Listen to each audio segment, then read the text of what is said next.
استنجا کرنے کی کوئی احتیاط ہے کیا روزہ دار کے لیے؟ اس کے اندر یہ ہے کہ مبالغہ کرنے سے منع کیا گیا ہے، اور احتیاط یہ ہے کہ روزے کی حالت میں سانس زیادہ نہ لے، ٹھیک ہے، جب استنجا کر رہا ہوں، اور تھوڑا سمٹ کے بیٹھے، ٹھیک ہے، زیادہ پھیل کے نہ بیٹھے کہ بعض اوقات پانی جو ہے وہ اس کے معدے تک پہنچ سکتا ہے جس سے روزہ ٹوٹ جائے گا۔ ٹھیک ہے، تو اس میں یہ کچھ احتیاط ضروری ہے، سانس زیادہ نہ لیا جائے جب استنجا کر رہے ہوں۔ مسئلہ نمبر 40 وہ ہے روزے میں استنجے کا طریقہ، جس کی صرف اب میمز ہی بنتی ہیں۔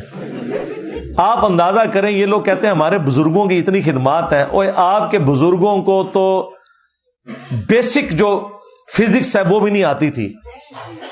وہ آپ نے ان کے حنفی علماء کی وہ ویڈیوز دیکھی ہیں، اور لوگ اس کا مذاق اڑا رہے ہوتے ہیں، ان کے بزرگوں نے مسائل لکھے ہیں، یہ ان بچاروں پہ غصہ نہ کھائیں، کام سارا پرانے بزرگوں نے ڈالا ہے۔ اور انہوں نے یہاں تک کتابوں میں لکھا ہے کہ جی آپ نے زیادہ پھیل کے نہیں بیٹھنا، اور اگر آپ نے یہ کیا تو وہ معدے میں پہنچ جانے کا اندیشہ ہے۔ میرے بھائی، موٹر لگا کے بھی پانی چڑھایا جائے نا تب بھی معدے تک نہیں پہنچتا، اتنا مشکل پروسیس ہے وہ۔ معدے کے بعد چھوٹی آنت ہے، پھر بڑی آنت ہے، اور پھر جا کے یہ سارا معاملہ ہوتا ہے۔ معدے میں کہاں سے پہنچنے کا اندیشہ ہے؟ اس کا مطلب ہے انہیں کوئی بیسک سائنس کا، بیالوجی کا علم ہی کوئی نہیں تھا۔ اور لوگ پھر اتنی احتیاط کر رہے ہوتے ہیں، وہ کہتے ہیں جی وہ او بھائی، روزے میں بھی استنجا اسی طریقے سے کرنا ہے جس طرح عام حالت میں، جب تک مکمل طور پہ چکنائی دور نہ ہو آپ کا استنجا درست نہیں ہے، یہ ذہن میں رکھیے گا۔